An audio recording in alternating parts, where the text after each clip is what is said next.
Hey everyone, I want to give you guys my initial impressions on this Sig Romeo 7. Okay, so I have it mounted on this Sig MCX. Um, so first thing I'm going to say about this Sig Romeo 7 is that it's big. I mean, this thing is like 5 inches long. Okay, so it's big. It's dot only. Okay, it takes a AA battery that fits into this compartment over here. It does have a quick release on this side. Okay, uh, it comes with the mount.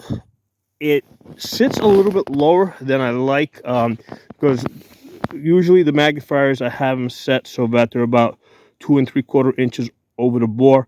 I had to remove one of the spacers from here because I think this sits at about like 2.5 over the bore, which with iron sights is going to give you an absolute co-witness instead of like a lower 1/3. Okay, so my like without knowing the price of this thing, right? I had no idea. Because like I said, a friend of mine, he left the rifle with here. He left the optic, asked me to mount it for him and zero it in. And I was very happy to do it because it gave me a chance to try out the optic and share that information with you guys, right? And I've already done a bunch of videos on this Sig MCX. So as I'm working with it, my first thought is like, I hope this guy didn't pay too much for this, right? Because he does like pricey stuff. Like he's got this Sig MCX here. Price on this is, I don't know, somewhere between $1,500 and $2,000.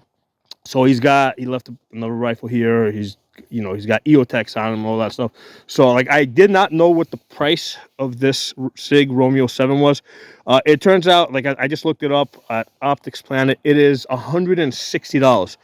So for $160, it's like, yeah, not bad. Okay, that's a whole other story, right? As long as it's not like some $300, $400, $500 optic, that would be absurd. But at $160, you got yourself a very basic red dot here that you can, put on rifles, test them out. It's got a quick attach there, so you can take them on and off, move them around pretty easy. So, and I mean, I got a few red dots that I just use them to, and do like an initial test on rifles. So, like I said, it's red dot only. Let me give you guys a peek behind this thing. Let's see if I get back here. There we go. All right, so you can see red dot only. So with the red dot only, you don't have that circle dot, the 65 or 68 MOA circle. So you do lose your ranging capability because the way it works is at 200 yards, right? If you have the circle dot, the man's feet are going to be at the bottom of the circle. His head is going to come up to the dot. Okay, at 300 yards, he's going to come up about 3/4 of the way. At 400 yards, he's going to come up half the way, and at 500 yards, he's going to be equal to the little hash. Okay, and then based on that, you now know where to hold your dot, right? So from 0 to 250 yards, basically you put the dot, you'll either be like 3 inches low or 3 inches high. At 300 yards, you put the dot on his face and that'll drop him into his chest. 400 yards, you put the dot on top of his head and that will drop them into his chest. It'll drop the bullets into his chest. And at 500 yards, you take the distance from belt to head, and that is your holdover. Okay, so I look for every opportunity that I get to spread that information because that's what I do on this channel. Okay, so you lose that ranging capability, but that's fine. It's only $160 for this. It's big. It does match up pretty good with this Sig MCX because the way I mount my scopes is basically like the bubble level will go in the back, right? Because you got to have a bubble level back here, especially if you're zeroing. I use the Monstrum because if you are canted, that's going to throw off your zero. And if you just look at your fingers here, right? If let's say the top is your line, top is line of sight, bottom is your bore, right? So if you just take your fingers and then you twist them like this, right, or like that, you'll see how you can be like, you can imagine you'll be off 2 inches at 100 yards, okay, and at further distances you'll be further off. So usually I put the bubble level here. If I really have no space, I will put it at the front over here, at least for the purposes of zeroing. But really the first thing I actually put is the magnifier, okay, and then I decide where the bubble level is going to go. The magnifier has to go on first because there's eye relief issues, right? So magnifier goes on first, and then the red dot goes in front of it. So with this scope over here, right, which is 5 inches long, if with the magnifier and red dot, you're really cramped over here on your standard AR-15. Now on the Sig MCX, your upper receiver goes from here all the way up to here, right? You can see that crack right there. Okay, so you have a very long upper receiver. So this red dot matches up pretty good to the Sig MCX because you can afford to push up the red dot. You got the space, because otherwise on the regular AR-15, this would be like really cramped. I didn't actually size it up, but you may have the front of the optic sitting on your front rail. And what I'll usually do with that is I'll loosen up the rail, right, and then I'll put the red dot, tighten it up. That will set the rail in its position, and then I'll tighten up the rail. Okay, so that's how I deal with that when the red dot ends up straddling onto the handguard, basically.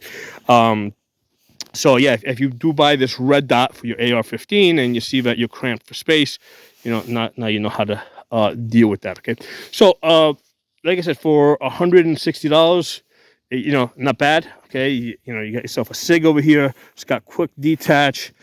This is where the adjustment over here is for the brightness settings. Battery compartment over here, it takes a AA battery, which is not a bad thing to have. I actually have an optic that takes a AA battery in an SHTF type situation, right? Even though I have like piles of 2032s, right, the little disc batteries, I like to have at least one or two of these optics laying around that take like just standard AA batteries, because it's a lot easier to find AA batteries than it is to find little disc 2032 batteries. Okay, so this is not a bad thing to have. So now it does have these caps, and they do come out of position pretty easy. Okay, if you're not careful, you will easily rip these. Oh, it came off. Okay, so these will easily come off. Okay, so again, if this was more than $250, I'd kind of be bitching about this, but for $160, my initial impressions are good. I mean, if you need a cheap red dot, with it's got quick detach. It comes with these lens caps too. Do they come off? I didn't even try that. Hold on, let's see if these things will come off. Trying to do this one-handed. It doesn't look like they don't easily come off.